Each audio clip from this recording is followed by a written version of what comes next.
Graça e paz, irmãos e irmãs, sejam todos bem-vindos à Noite da Esperança, esse tempo de oração, de reflexão na palavra que nos abençoa, nos conforta, nos consola, renova a nossa fé, a nossa esperança em Jesus Cristo, nosso Salvador.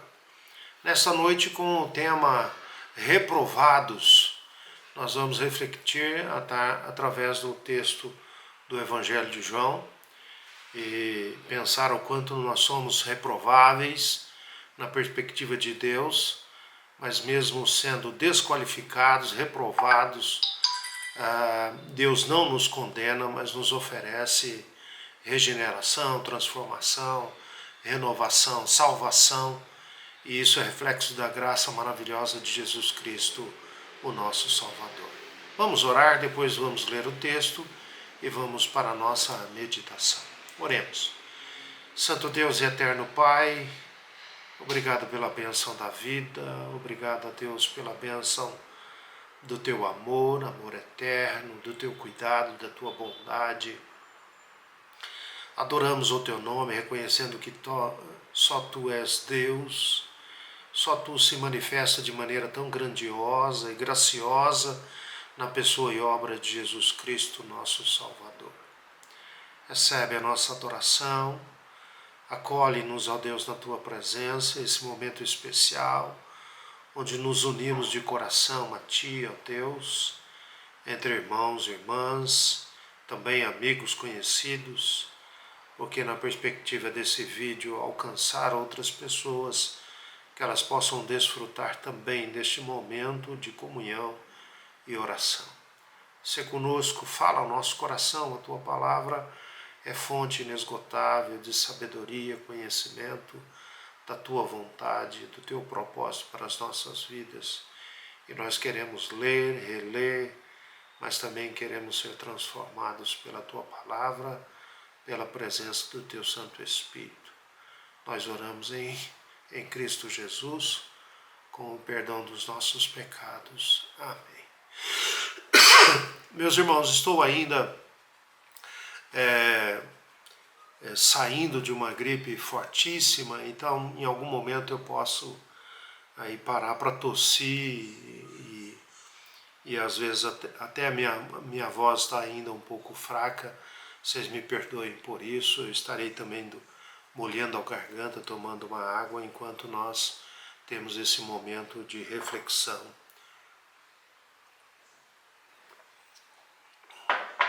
O texto sugerido para a nossa noite é o primeiro capítulo do Evangelho de João, o verso 10, 11 e 12. E ele vai dizer assim, o Verbo estava no mundo, o mundo foi feito por intermédio dele, mas o mundo não o conheceu.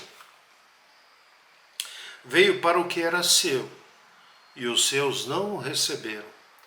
Mas a todos quantos o receberam, deu-lhes o poder de serem feitos filhos de Deus, a saber, aos que creem no seu nome, os quais não nasceram do sangue, e nem da vontade da carne, e nem da vontade do homem, mas de Deus.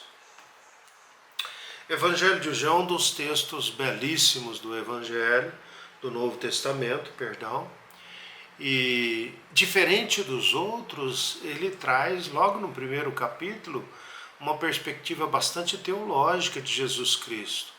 Diferente dos outros evangelhos, que vão retratar o nascimento virginal de Jesus, a história de Maria e de José, principalmente Lucas, que é muito detalhista. Mateus vai trazer a genealogia de Jesus, chamando a atenção para a sua raiz histórica e hereditária.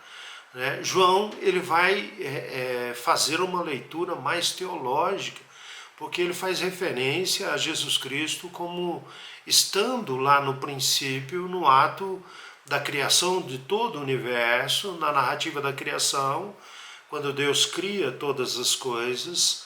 João faz referência dizendo que Jesus estava lá presente junto com o Pai e que todas as coisas foram criadas por intermédio dele.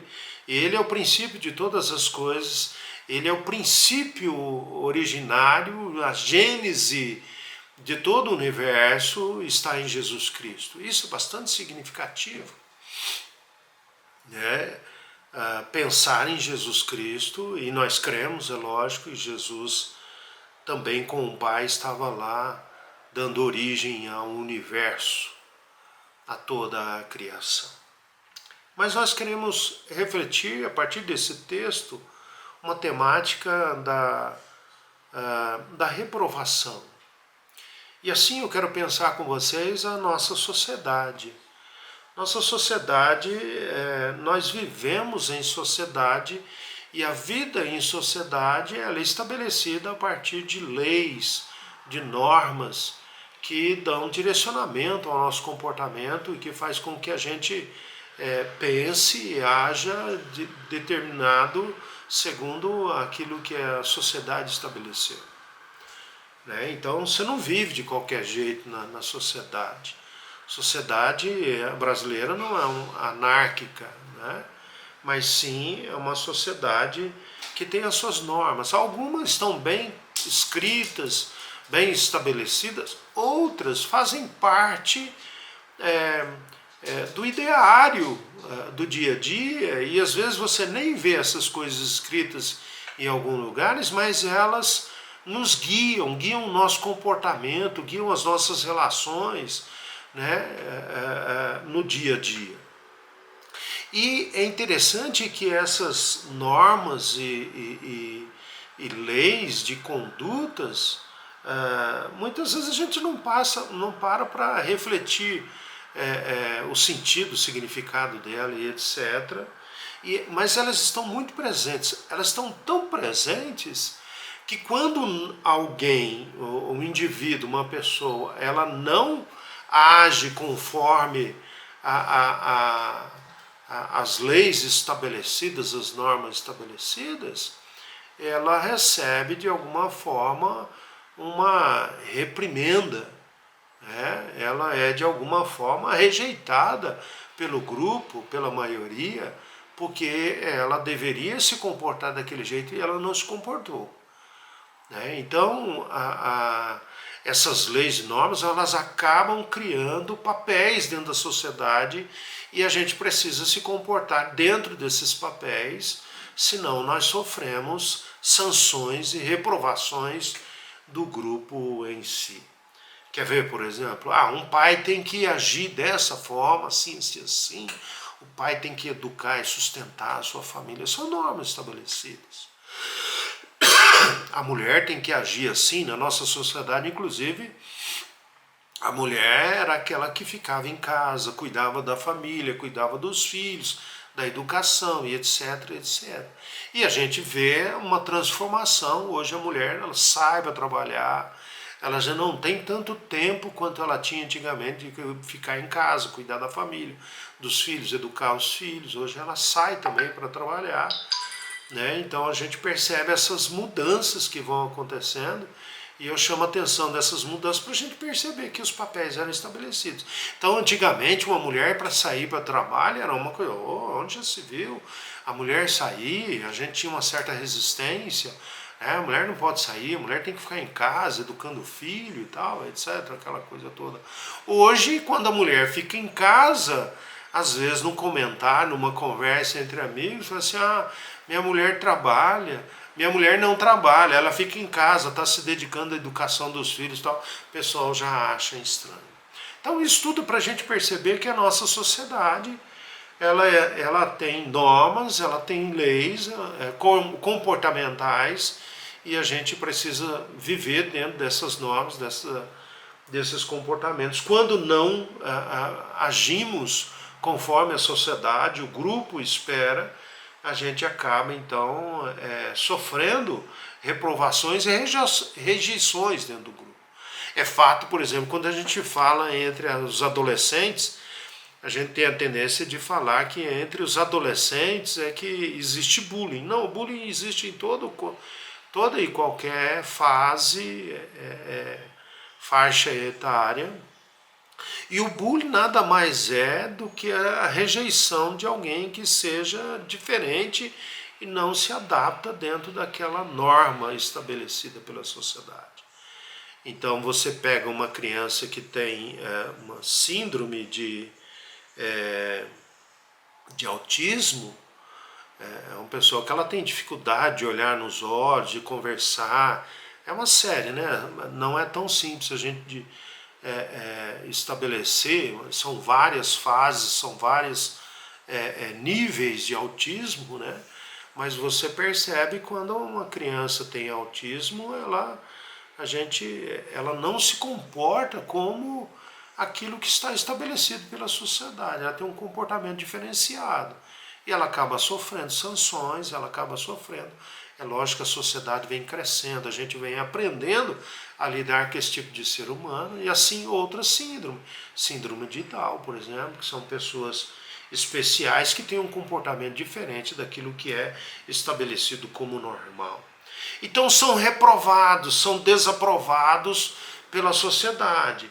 E aí a gente percebe na nossa sociedade, por exemplo, um homem com 45 anos e mais fica desempregado, ele tem dificuldades de encontrar emprego novamente, né? Não porque ele seja improdutível, não porque ele não tenha mais capacidade, porque a sociedade acaba estabelecendo uma série de comportamentos e normas. Então a gente percebe isso também na forma de se vestir, né? A pessoa que não veste as roupas iguais, né? Não veste a roupa da moda, não tem o carro do ano, não tem o celular da moda, são desaprovados, são excluídos, e assim alguns grupos eles se estabelecem dessa forma. Ele não se parece com a gente, ele não se veste como a gente, ele não gosta das mesmas coisas, e a gente vai então percebendo esse comportamento de desaprovação. Às vezes uma pessoa, para fazer parte de um novo grupo, ela encontra uma série de dificuldades por isso. E isso acontece na igreja também, né? Às vezes a pessoa vem para a igreja, uma pessoa estranha, tem um comportamento estranho, tem um jeito de ser estranho, ela acaba sofrendo rejeição, ela acaba sendo desaprovada pelo grupo. Mas olha, aqui então vamos pensar na questão espiritual, bíblica e teológica. Nós lemos no texto de João que Jesus veio para os seus, mas os seus não o receberam. Eles olharam para Jesus e reprovaram Jesus. Que Jesus era uma pessoa que não atendia aquilo que eles tinham como expectativa, principalmente porque Jesus veio como um Messias para ser o Messias Salvador de Israel. E Israel, naquele momento, as pessoas não enxergavam nele, né, o Messias prometido. Né? Então, chamar atenção para isso. Jesus foi reprovado pelos judeus e pelo povo daquele tempo. Inclusive Jesus foi crucificado, né, e executado porque ele realmente não atendia a expectativa e aquilo que o povo de Israel esperava. Mas na verdade, se nós formos analisar, quem são os reprováveis aí são os judeus. E a gente pode perceber então que na perspectiva de Jesus, na proposta de Jesus, na proposta de estabelecer um novo reino, um novo tempo, um novo nascimento, uma nova vida em Deus, que foi o que Jesus veio propor, as pessoas foram todas reprováveis. Tanto os judeus que não aceitaram Jesus, quanto os seus próprios discípulos.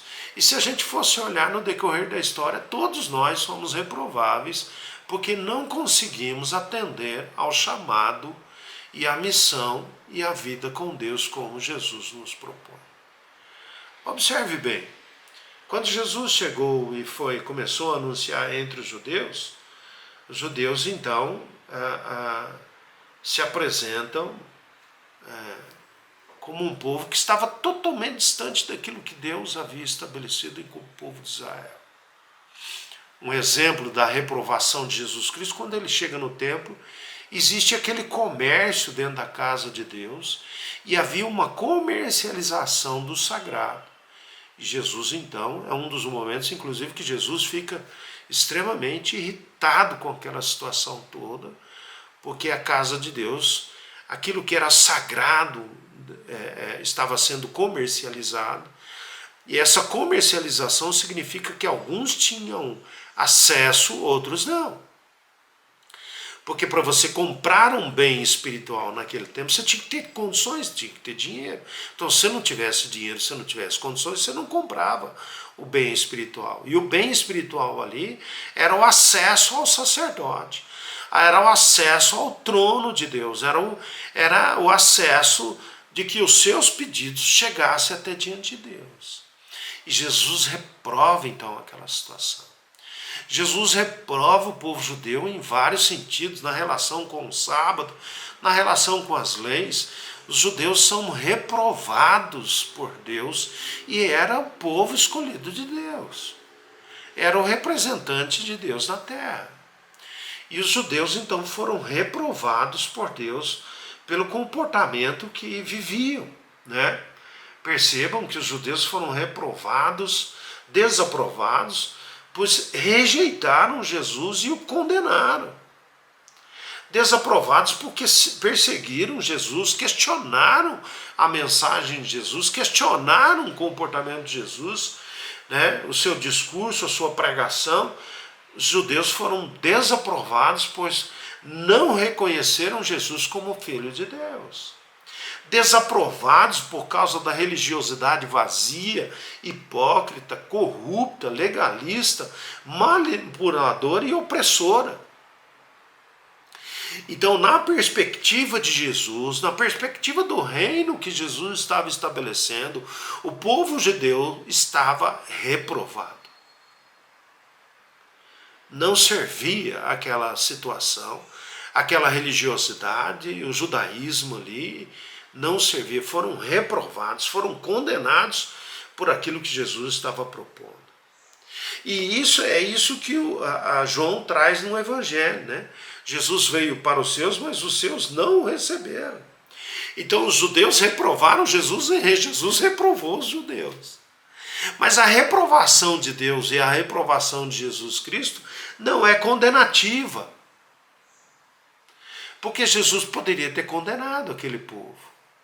E é interessante que quando a gente fala da condenação de Deus ou da condenação do povo, eu me lembro daquele texto onde Jesus está chegando numa aldeia de samaritano e pede para os discípulos entrarem na aldeia e prepararem a noite para eles. Isso está lá em Lucas 9, 51, 56. E os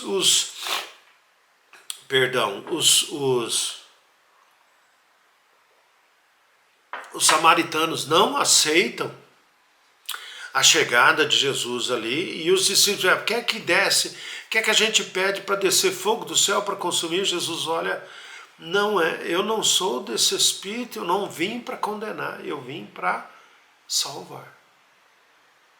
Então, mesmo os judeus, com todos os sinais que levam à reprovação, Jesus não os condenou. O antissemitismo tem bases no fato de que foram os judeus que condenaram e mataram Jesus. Isso é um equívoco terrível, porque Jesus morreu por aquelas pessoas. E no ato da cruz ele diz assim, não me imputes este pecado, Senhor. A quem? A quem estavam ali. E é lógico, nós sabemos teologicamente, Jesus não morreu apenas pelos judeus, morreu por todos nós. Se existe um culpado pela morte de Jesus, somos todos nós, não apenas o povo judeu. O antissemitismo, então, ele não cabe dentro da teologia cristã, porque Jesus veio para todos e todas e morreu para todos e todas, inclusive o povo judeu. Então, na perspectiva do reino que Jesus estava estabelecendo, os judeus estavam reprovados, mas não foram condenados, porque Jesus morreu na cruz por eles.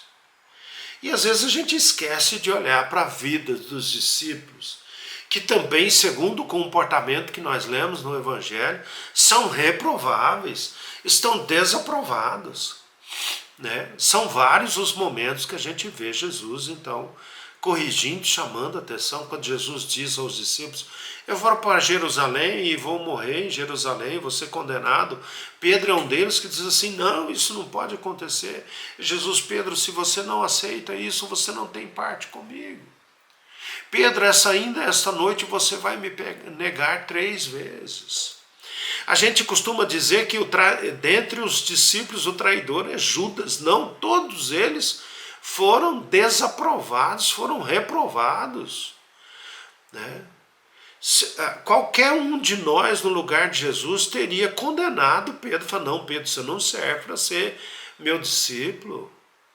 Muito pelo contrário, Jesus, após a morte e a ressurreição, aparece na praia, tem aquela conversa com Pedro, está lá em João 21. Pedro, tu me amas, apacenta as minhas ovelhas. Jesus tinha todas as condições, inclusive essa é a perspectiva da teologia paulina, quando Paulo avalia a vida e o chamado dos discípulos e diz assim: Deus chamou as coisas loucas do mundo, as coisas reprováveis do mundo. Historiadores seculares dizem assim: como a Jesus começa um movimento com pessoas rejeitadas por aquela sociedade, pessoas incapazes daquela sociedade, pessoas reprováveis daquela sociedade. Começa um movimento, e hoje o movimento tem mais de 2000 anos. Os discípulos também eram reprovados, reprováveis, incapazes de cumprir com a missão. Era a loucura do mundo, era a escória do mundo. Reprovados, mas não condenados. E aí que está o milagre de Deus. Deus pega essas coisas loucas do mundo, as coisas reprováveis do mundo, as coisas que não são, para fazer delas pessoas que são bênção na mão de Deus, são ungidos e capacitados para fazer a obra do Senhor. Então os discípulos também, e olha que não termina aí, não foi só no período do discipulado com Jesus. Após o discipulado de Jesus, a gente vê Pedro rejeitando aquele momento do êxtase em Atos 10, né, rejeitando a comer os animais que Deus mandou ele matar e comer, que era uma ilustração, que era uma visão, preparando Pedro para ir na casa de Cornélio e pregar o evangelho à casa de Cornélio, como aconteceu e como houve conversão. E Pedro lá na casa de Cornélio diz assim: eu como judeu não deveria entrar na casa de vocês, mas Deus me preparou para isso. Ou seja, Pedro também é reprovável. Houve uma discussão em um determinado momento na igreja primitiva em relação àqueles que estavam se convertendo e não eram do judaísmo, mas eram pagãos, eram gregos e que precisavam fazer a circuncisão. Houve essa grande discussão na igreja primitiva e Pedro queria que as pessoas fizessem a circuncisão. Alguns dos discípulos também queriam, né? E Paulo vai defender, vai escrever, inclusive a carta de Gálatas é uma resposta a essa questão, que não deveria retroceder a antiga da aliança. O povo de Deus agora em Cristo Jesus vivia uma nova aliança. A aliança não era a circuncisão, a aliança era a graça maravilhosa de Jesus. Então, ou seja, há vários momentos e comportamentos nossos que nós somos reprováveis, reprovados quando falhamos na fé, reprovados quando falhamos na missão, reprovados quando falhamos na diaconia, reprovados quando falhamos em ser cristãos dedicados, ungidos e envolvidos à causa do Senhor Jesus Cristo. São várias as situações,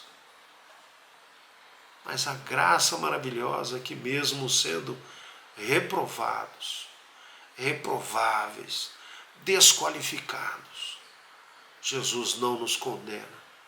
Ele nos oferece sempre um recomeço. Ele nos oferece sempre a restauração. Ele nos oferece sempre uma nova manhã, um novo dia, um novo começo, perdoando os nossos pecados, tratando a nossa vida com arrependimento, mostrando um novo caminho, uma nova possibilidade. O Senhor é maravilhoso, é misericordioso, porque Ele não nos condena, apesar de sermos reprováveis. Às vezes egoísta, isolamos e não queremos viver a comunhão com Cristo, com a igreja. Somos críticos em relação aos nossos irmãos e irmãs, apontando o pecado dos outros e não enxergando o nosso próprio pecado. Somos reprováveis no amor ao próximo, na solidariedade, na compaixão, no anúncio do Evangelho. Mas nada disso é condenativo, porque o Senhor sempre nos oferece um novo dia, um novo amanhã, um recomeço.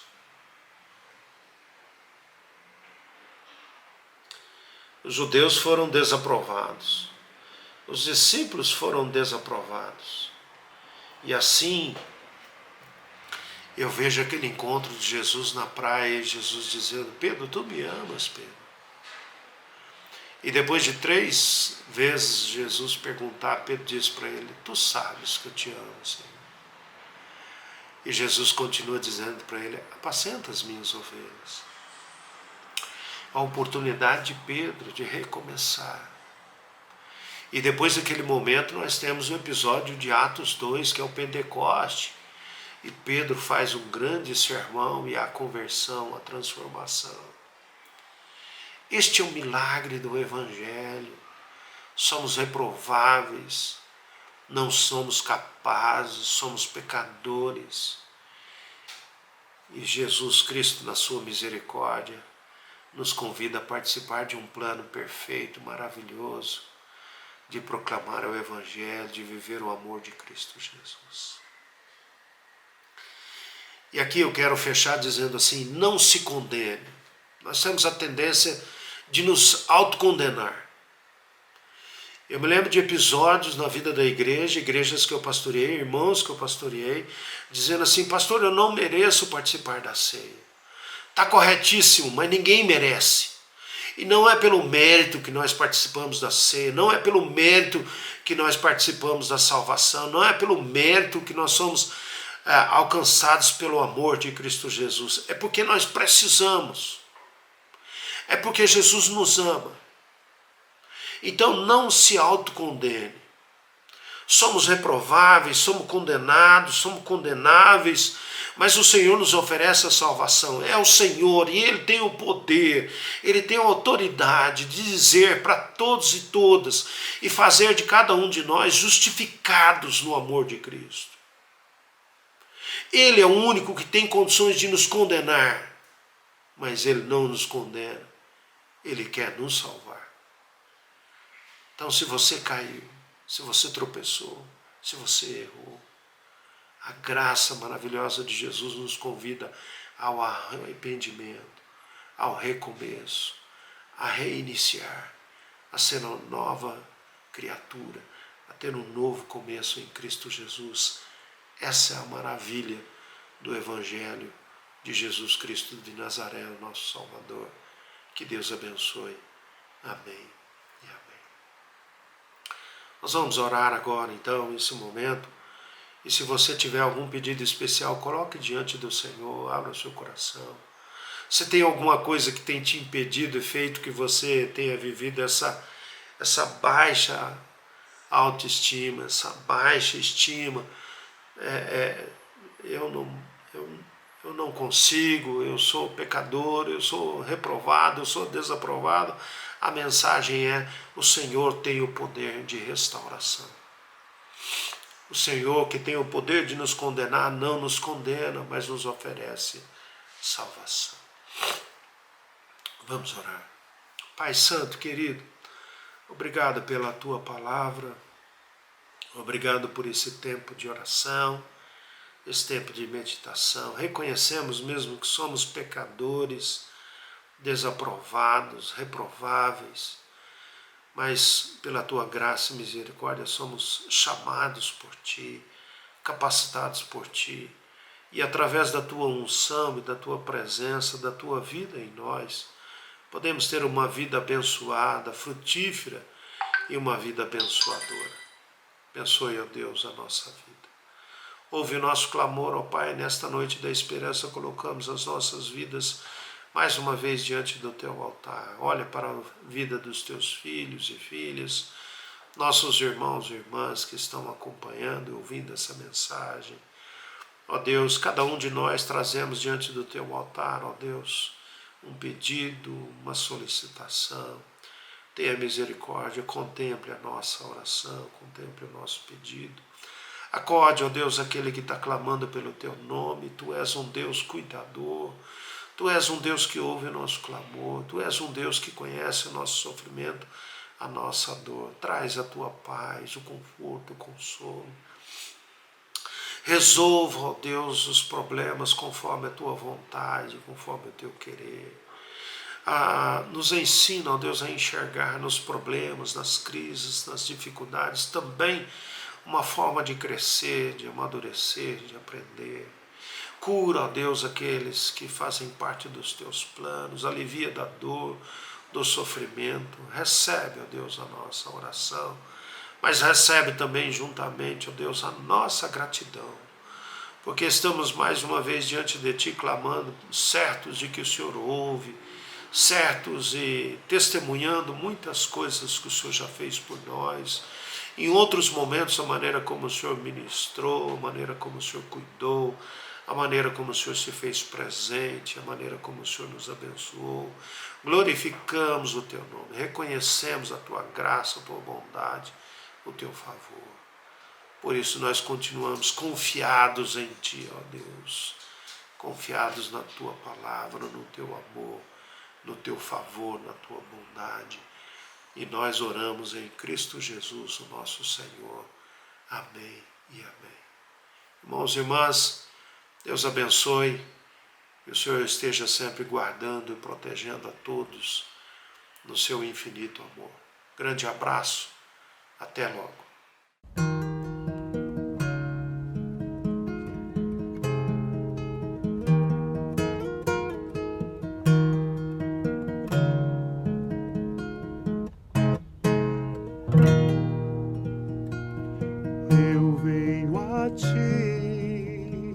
Atraído por amor, estava morto, mas me deste vida. Cego eu era, mas agora meus olhos te veem. Afundado no pecado, mas o Senhor me resgatou.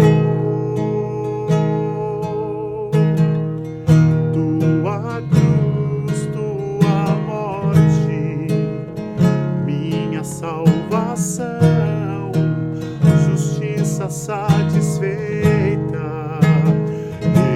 redenção, Tua cruz, Tua morte, minha salvação, justiça satisfeita, redenção.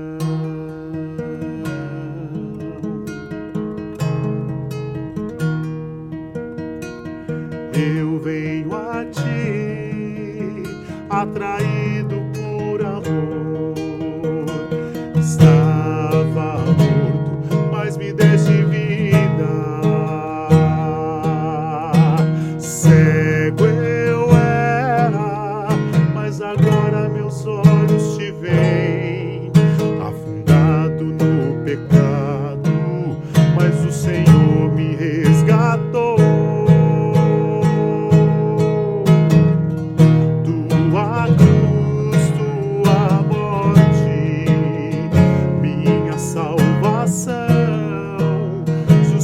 Satisfeita, redenção, Tua cruz, Tua morte, minha salvação, justiça satisfeita, redenção.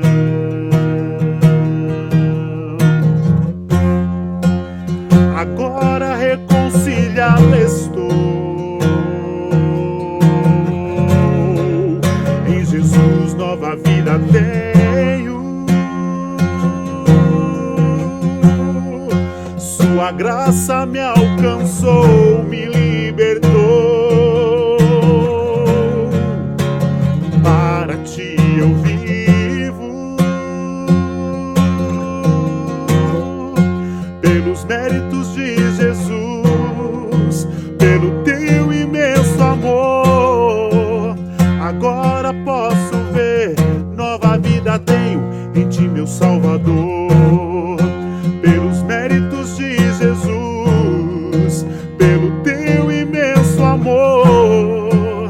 agora posso ver, nova vida tenho em ti, meu Salvador.